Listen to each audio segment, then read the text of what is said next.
Welcome. My name is Mark Anthony Dubose Jr., and I was born July 4th, 1986. I want to say thank you for tuning in. Today, I want to talk about something that is going on across the board between dogs, animals, pretty much everything on this planet in reality because of what we do to stuff. It comes down to even when I see that they're out here just tearing out all the trees and forests just to build a storage unit place, and just we destroy so much and we beat down so much and things happen so much that we start to traumatize everything that's around us. And that trauma does something to everything. It's usually not like a good, pretty experience. Something like negative comes out of it. Something savage comes out from it. Nothing really good comes from so much trauma. It could, but it only does when you're willing to work on it and like get past it and understand it and overcome it.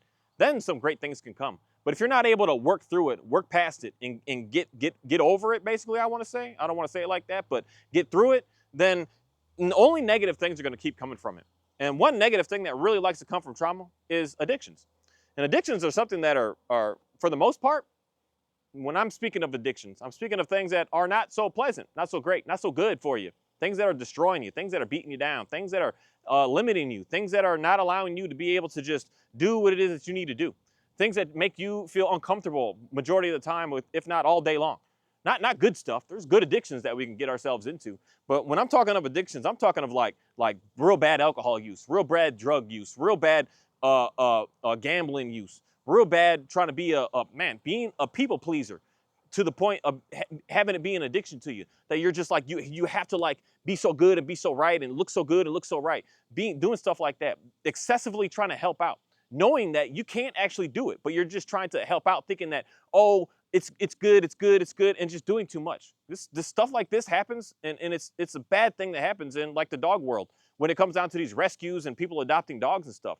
Certain addictions can be exposed. Because one thing that I want to say right now is I want a lot of people to don't get into feeling. I don't know you. I don't know what's going on. I just know a lot about just certain topics and certain things, a lot of the research that I've been doing in my life.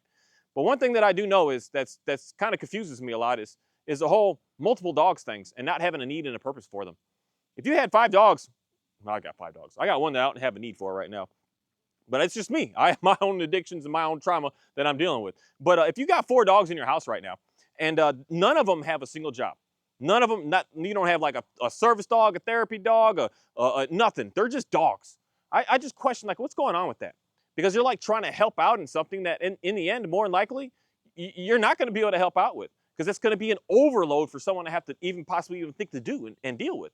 So something like that's going on. I'd like you to think deep. What's going on that I think that I need to try to help out so much on what is the missing thing that's going on there?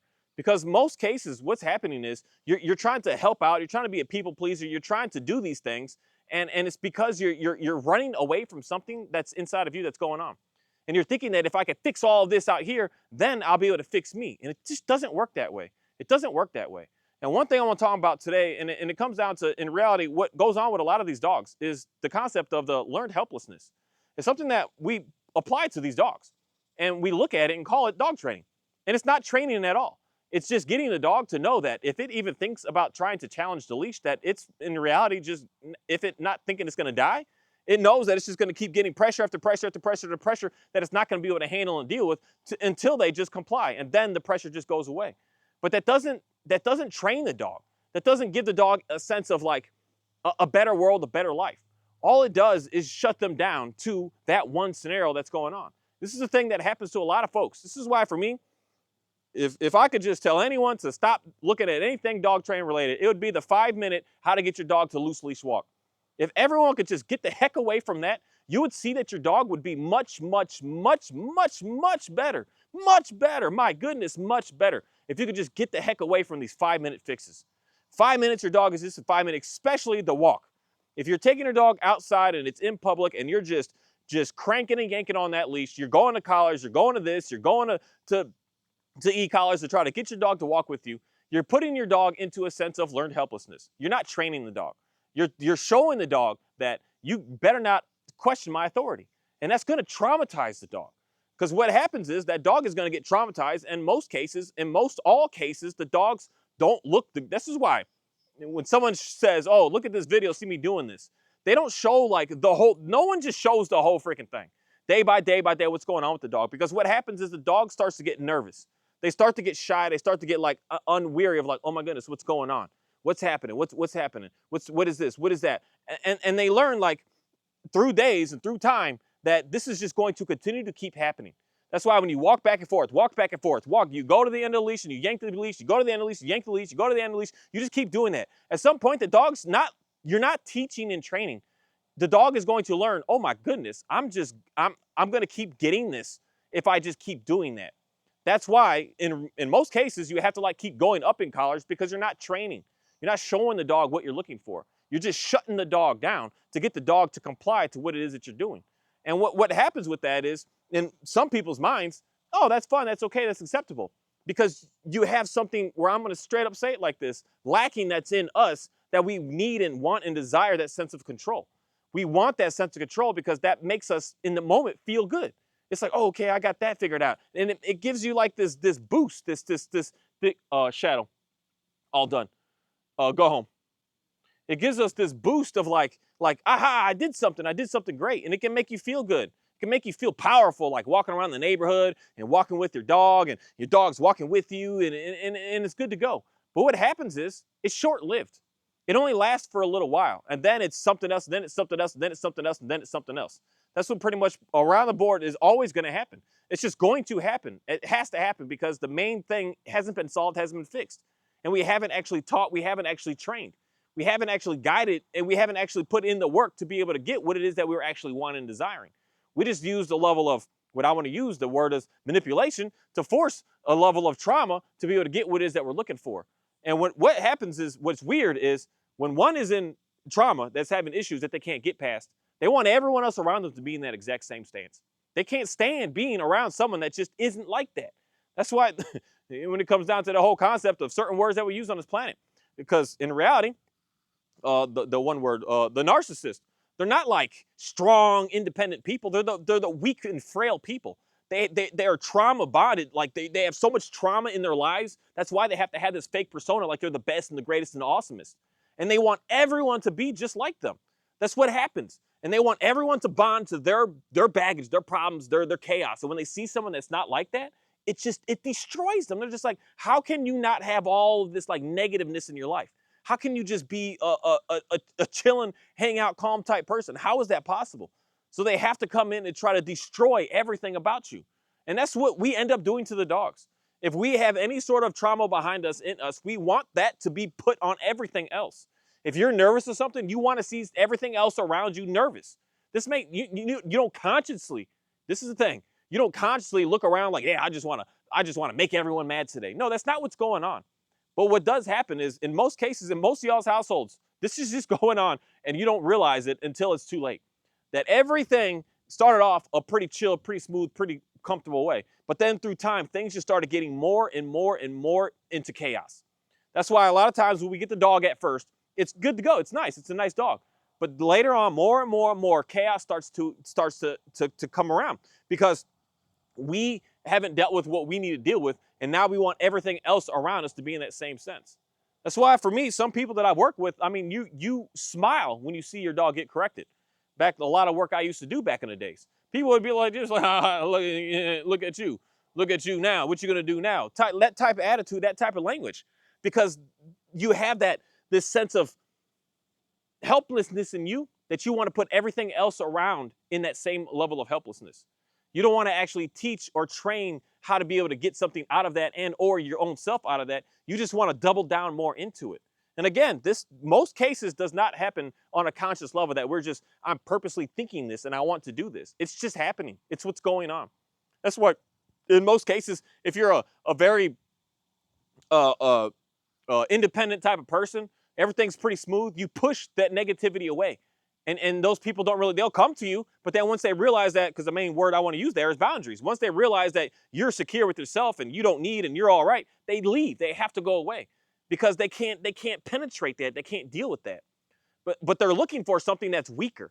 And that's what happens. And what a lot of people get jammed up with these dogs is you're looking for that sense, that weaker animal, that weaker being that you could be able to control. Not consciously, again, just stuff this happens. You're looking for that thing that you can control, you could dictate to, you could speak however you want to be able to speak to. And then you end up with that one that's like, no, It knows itself. It's true. It knows it's a dog that's like, I'm good, man. You're not gonna do that to me. And then you end up in a sticky situation because you're trying to apply all of this control upon an animal that does not want to be controlled, that has its own boundaries, that says you can only go so far, you can't do that to me. And then you start to have conflict go on here. And this is what is going on with a whole lot of people with y'all dogs inside of your homes. Your dog is giving you pushback because it no longer wants to work for you, because it's dealt with it long enough. It says, I'm not doing this no more. And so that learned helplessness that you force the dog into says, maybe on that leash, it's not going to challenge you. But as soon as you take that leash off and you try to do something else with it, now it's starting to challenge you. And that's what scares you, because it happens inside of your home. It's not outside or anything. Now that's when I got to get rid of this dog. I got to do this, because the dog has just it's dealt with it for so long. That's what happens to human beings, man. When you got a spouse that is just beating you down, you got a parent that's just beating you down, you got to go. You may not realize and see it at first, but through time, once you get to that 0% in your willpower tank, you're gonna have to do something. You're gonna have to escape. You're gonna have to give pushback. You have to. Even if you're broken down to nothingness, you're like, I don't know how to survive. I don't know where to go. You still just move. You do something, and in that doing something, that's what happens to that dog. It's like, I gotta leave. I gotta go. I gotta get the heck out of here.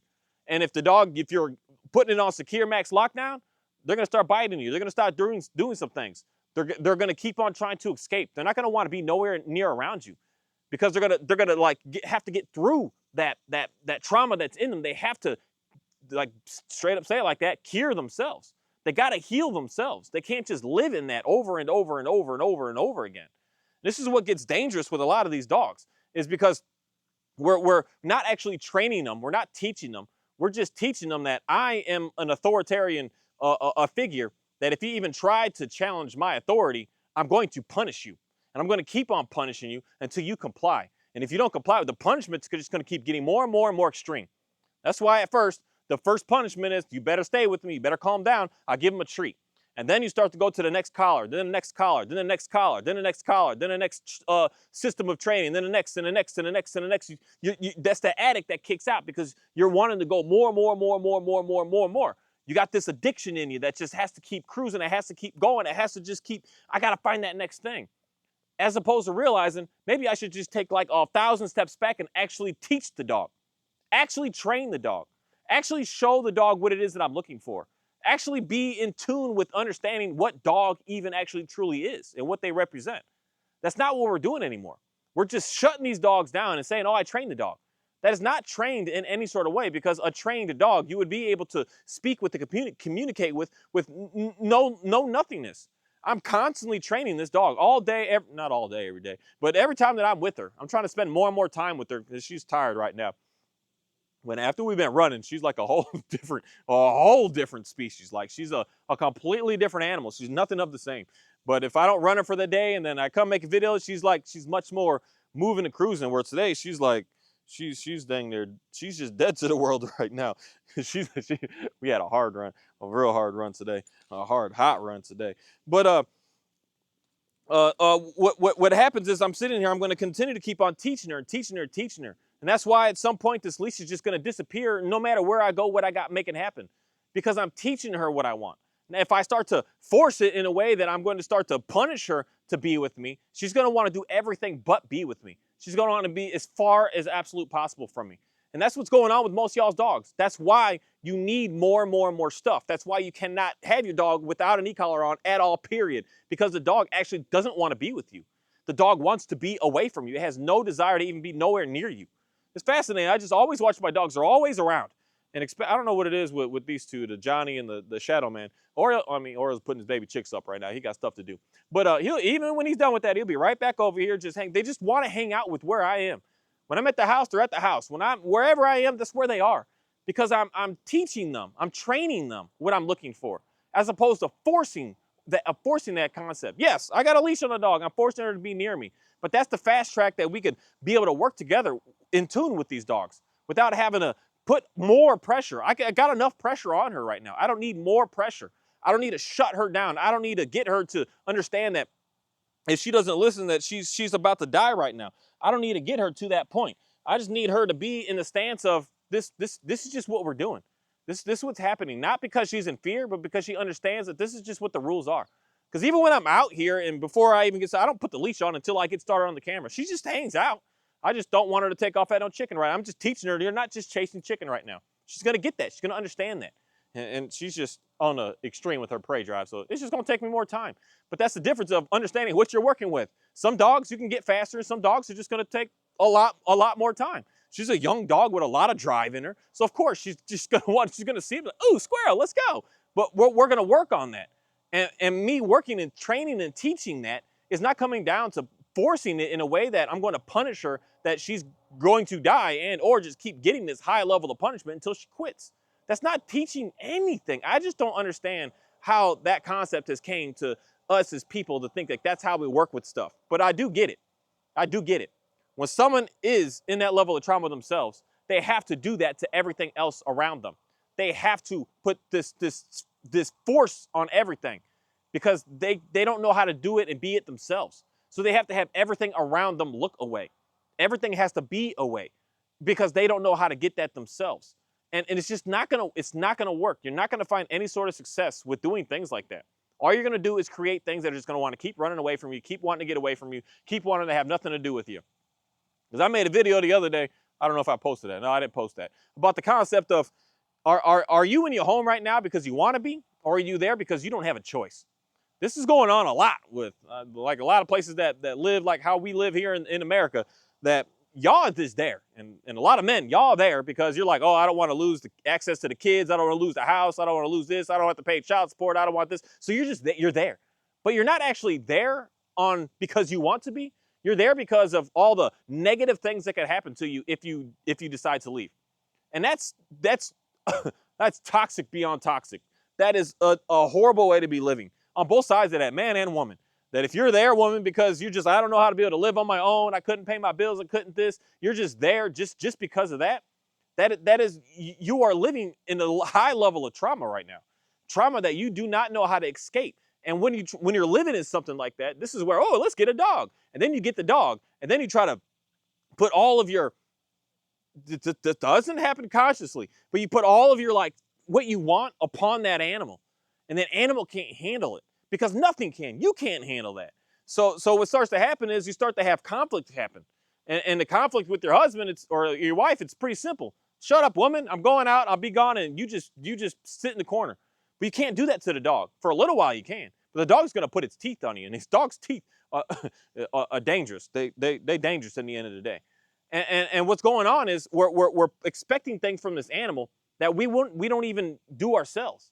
That's why for me, the number one thing that I just know that a lot of people need to understand is you're not just going to beat and punish something to be able to get into a good place.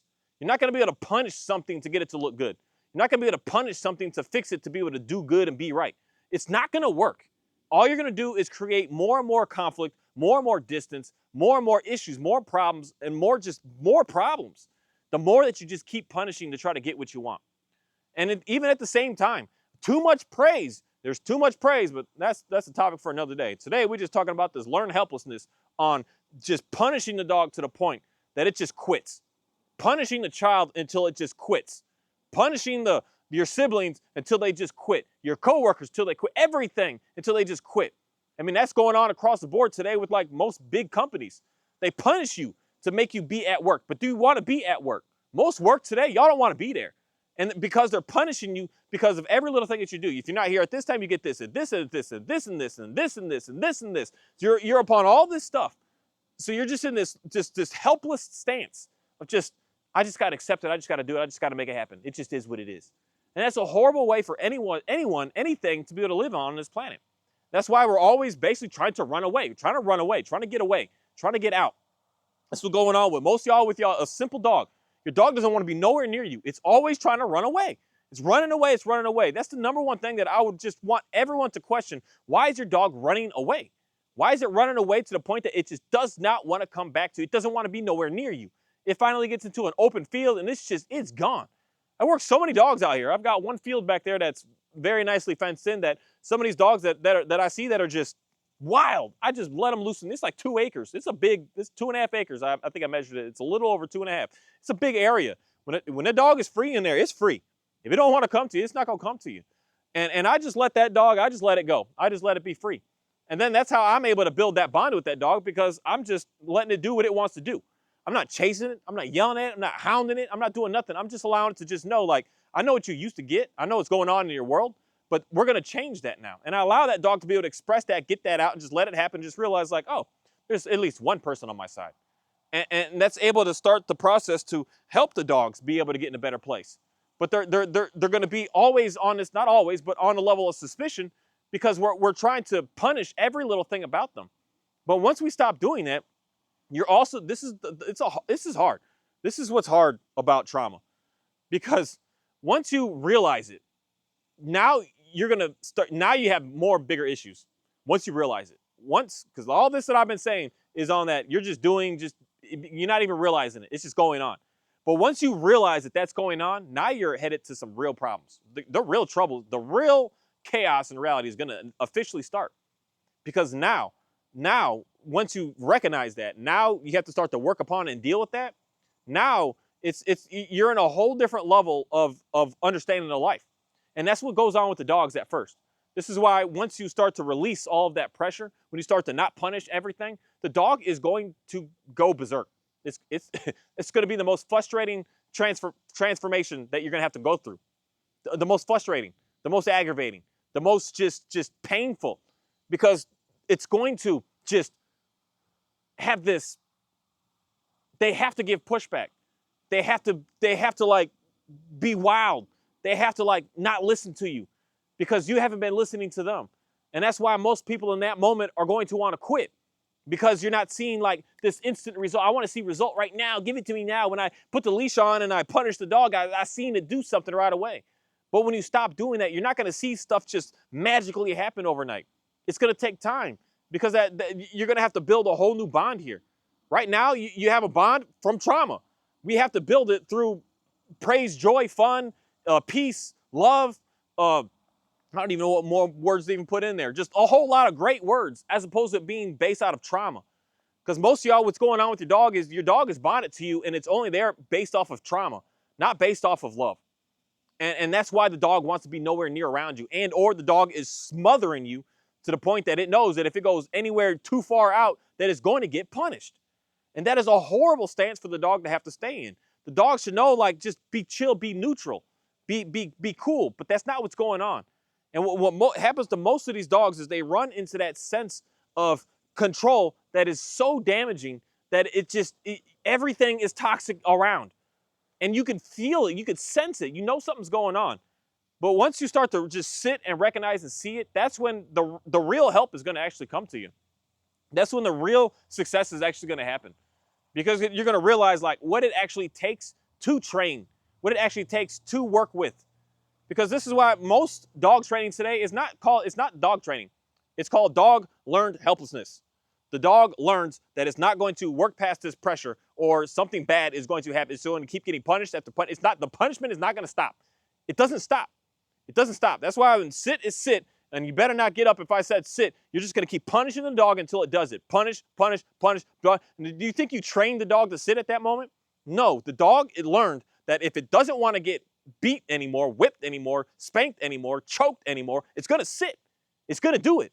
And the dog's going to learn like, oh, shucks, like, okay, let me just sit here and just do this. Let me just do this then. And we call that dog training. That's not training. That's not doing anything but using manipulation, traumatizing the animals to get them to work for us. That's why we need more and more and more and more and more. That's why they turn into themselves as addicts. That's why they need more treats, more treats, more treats, more pressure, more pressure. They just need more. They constantly keep needing more and more and more and more and more. It just doesn't get to the point that we just get to the less. And then if the dog does not need more, what most case going on with that dog is you beat it down in every scenario so much that it just quit in life. It just gave up on life. It's always just walking around. It's just doom and gloom all the time. And that's going on with a lot that I see, so much that I see. It's uncomfortable for me to just really walk around and see and look at. It's like that's normal today. Let's just traumatize this dog to get it to look good for me, because I want it good in this moment. I want it good in 2 weeks. It better look good. It better be right. Not realizing we got 15 plus years what we're working on here. And that's something that I hope that not only are we looking at these dogs with what we're doing is being straight up evil to them, that we look at ourselves. That if you've got a dog right now that is like really pushy, really nervous, really on edge, you got a dog right now that you're just not in tune with, I want to say, straight up like that. If you're just like, I can't stand 80% of this dog. Why is this dog here? You're just frustrated with this dog. You're struggling with this dog. You're just like, meal time's hard, walking is hard, getting up is hard, moving around the house is hard, everything is hard. I want you to really do a self-reflection of yourself, of what's going on inside of you. Forget about the dog. Don't even worry about the dog. Don't even think about the dog anymore. Just look at you. What's going on? What has happened to you that you're still not gotten through? That you're still thinking like, you still have this hate, I want to use, because of something that's happened to you. Because this is what happens when trauma kicks in. At first, you don't notice it. But after time, you start to notice it and you start to see, like, that person was abusing me this whole time and I didn't realize it till now. And you realize that 2 years later, each person is different. Someone 2 years is just as much as someone else is 25 years. But someone could have been abusing you for two straight years of your life. And one day you finally realized it. And or your family member said something about it, and then you woke up and you saw it and you're like, wow, that person actually is abusing me. That's going to traumatize you. And if you're still not have forgotten and forgiven, the main thing I want to say there is forgiven that situation. I want you to really, really think hard about what's going on in your day-to-day. Are you putting that same level of pressure on that animal inside of your home, that child inside of your home, that anything inside of your home, that person was putting on you? Because that's something that we love to do. This is why, for me, I don't allow my dogs to, the word like correct or bully each other. Because a bully wants to bully. That's just what happens. Who knows why it goes on that way and why it is that way. That's why I never want to see and make and create a bully. Because the bully that bullies someone, that one that got bullied now wants to bully something else now. It's just a trickle effect that keeps happening. And that's most cases what goes on. That you got bullied, you got beat down, you got abused, you got messed up. And now you want to do that to something else. Again, not consciously. At first, most cases, you don't realize it. But stuff around you, you're going to notice, is always weird. You can't maintain a single relationship. It's in and out. You always fighting, always bickering, always battling. It's like clockwork. Everything around you is like that. Every dog is like that around you. Everything is just chaos, man. All your coworkers, everything that you're doing, everything is just like, you're just frustrated with everybody. You can't stand nobody. I just want you to just think about what has happened to you that you have not forgiven yet. And once you're able to forgive what's happened, the real feelings are going to come in of, man, I got to have a self-reflection of my life and realize that what I'm doing to others is what someone is actually doing to me. Because that's what, most cases, it happens to us. Someone puts us in a learned helpless position. And it could happen at the age of 6 months. Who knows? But something has put us in that. And then once we start to have our own stuff, we start to put that upon them as well. The bully turns into the bully. And we need to stop looking at life this way and start to understand how to actually truly live in this world. Being kind to each other. And that's not what we do when it comes down to new age is what I want to talk about. Dog training stuff. New age dog training stuff is not training, it's not teaching. It's not any of that.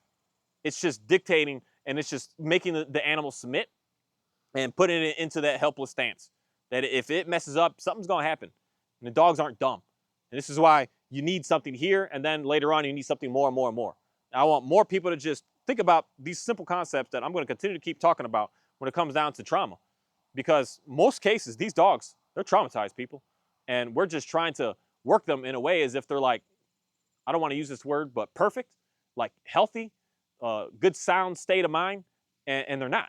They're actually in a very, very toxic state of mind, in a very dangerous state of mind.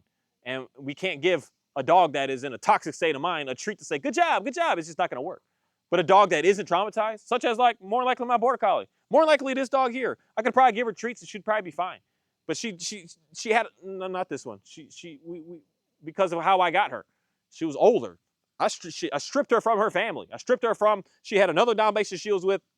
She had 2 other dogs she was running and playing with all the time since she knew as a baby puppy. She had small kids that she always had around. She had a girl, a husband. She had all kinds of stuff. She was just stripped away from that and came to this guy on his farm with weird dogs that are always like pretty much on it. They're all working animals out here. We do stuff out here and just weird stuff around, weird things around. I trauma. She got into a level of being traumatized. because she was just stripped from what she had, and then she came here. So that's why for me, I'm taking my time on just reintroducing and allowing her to be able to see me. She hasn't been with me as long as she's been alive yet. At some point, when she passes that hump, we might be able to get somewhere, but she still knows her old home more than she knows me. I'm so new to this dog. And she's like always like, what's going on? What's happening? What's around? She's getting comfortable today. She's playing with the dogs, and she's getting much better. But it's not we want it. I've been with this dog, I'm moving on 6 months at this moment. And 6 months later, she's just now playing with my dogs. She's just now running and just letting loose and having fun. She's just now laying in the house, rolling over, just hanging out, just relaxing. Just now, 6 months later. Someone else wants that in 12 minutes, 12 minutes, what do we got to do? We got to force this. We got to get this from this dog. And it's not the way it works. That's why dog training today is all about gimmicks and money. Because the faster we get it, we can make it look good in that moment, but it not actually be good. Whereas for me, I want it to be good. I don't care if it looks good in the moment. Right now, if she does something, it just is what it is. But I'm not going to try to strip everything from her world because she messed up one time. And that's what we do as people. The dog doesn't come back on that first recall. It's lock it in the crate 23 hours now. That'll get it to listen to me. It just doesn't work that way. Thank you. You come here. You can go now. You're probably not going to go too far anyways. I know 100% of the time today when you're going to jump on me. I know. I know exactly what I'm doing too. That's how I know now. But I still don't care. I don't know why. You got some sandpaper paws. That's why I don't like you on me. The only reason I don't like this dog jumping on me. Her paws is tough. I need to get her some lotion or something for that. But I just don't know. I don't understand some things that we do. That I'm learning. I'm learning more and understanding more. And especially when it comes down to when I really started to think of the trauma with my own self and my own life. Thinking about the things that just damaged me and slowed me and hindered me and just made me just a hot mess. And then I started to think about that with the dog. Like, can a dog be traumatized? I don't know why I never thought about that in reality. I just would see the dog be nervous or scared or frightened, but I never put it in a sense of the dog is traumatized. It's been beat down. It's been hurt. It's been manipulated. It's been gaslit. It's been all these things. And we're just going to come in and just think that the dog should just be good because it's a dog. And I'm realizing that's not the case. The dogs are traumatized from moment one. Unless you are raising the puppies yourself and you got them and that puppy's there, you might have a pretty cool dog, but you still may mess that up because you might put too much on that dog, too high of expectations. But with these dogs, we've got to look at, we're never going to raise a perfect one. This with us as children as well. You're never going to raise that perfect child. You're going to get pushback, you're going to have problems, you're going to have this. But it's a matter of what we do in those problems is what's going to happen.